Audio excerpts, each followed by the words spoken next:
Здрасти, аз съм Кристияна и днеска ще ти разказвам за тикето. Аз имам една гостинка тук и тя ще ти разкаже.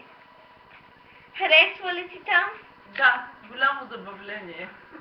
Да, естествено. Има мечета и кози. И други забавления. Забавление.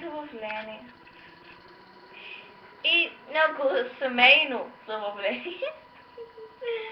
И много ще ти хареса сигурно. И много става за разходка. И ти нали така мислиш? Да, лодките също добро забавление. Да, лодки. Искаш ли да кажеш малко други думички за тикето? Ами, отидете, забавлявайте се, голямо забавление. Има и шкембе чорба. Има и шкембе. И това е просто майка ми. Много обича шкембе чорба. Ако отидете, много ще ви хареса. И разкажете на всичките приятели за това. Чао! Ще се видим там!